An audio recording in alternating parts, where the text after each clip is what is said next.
लहान मुलीच्या घशामध्ये अडकलेली सेफ्टी पिन काढण्यात वालावलकर रुग्णालयाच्या डॉक्टरांना यश, चिमुकलीला मिळाले जीवनदान. दापोली तालुक्यातील वणंद येथील एका 7 महिन्याच्या चिमुकलीला वारंवार सर्दी खोकल्याचा त्रास होत होता.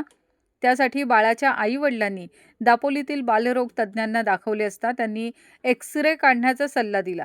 एक्स-रेमध्ये घशामध्ये सेफ्टी पिन अडकल्याचे निदर्शनास आले व बालरोग तज्ज्ञांनी त्वरित पेशंटला डेरवण येथील वालावलकर रुग्णालयात जाण्यास सांगितले. वालावलकर रुग्णालयात येताच कान, नाक, घसा विभागाच्या डॉक्टर सीजा यांनी पेशंटला तपासले व प्राथमिक तपासणी करून घेतली. क्षणाचाही विलंब न करता पेशंटला ऑपरेशन थिएटरमध्ये घेण्यात आले व कान, नाक, घसा विभागाचे तज्ज्ञ डॉक्टर राजीव यांनी युसोफॅगोस्कोपी करून सेफ्टी पिन काढण्यात त्यांना यश आले.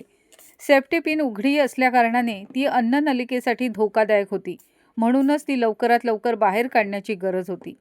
तसंच एक्स-रेमध्ये ती घशामध्ये दिसत होती, परंतु ऑपरेशनला घेईपर्यंत ती अन्ननलिकेत गेली होती.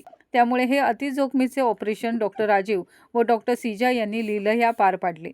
तसंच 7 महिन्याच्या बाळाला भूल देण्याचे अतिशय अवघड काम रुग्णालयाच्या भूलतज्ज्ञांनी अगदी कुशलतेने केले.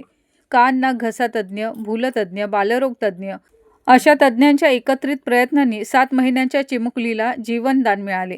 सद्यस्थितीत या चिमुकलीची प्रकृती उत्तम असून काही दिवसात तिला घरी सोडण्यात येईल. वालावलकर रुग्णालयात असलेले डॉक्टर व अत्याधुनिक यंत्रसामुग्रीमुळे हे रुग्णालय रुग्णांसाठी वरदान ठरत आहे.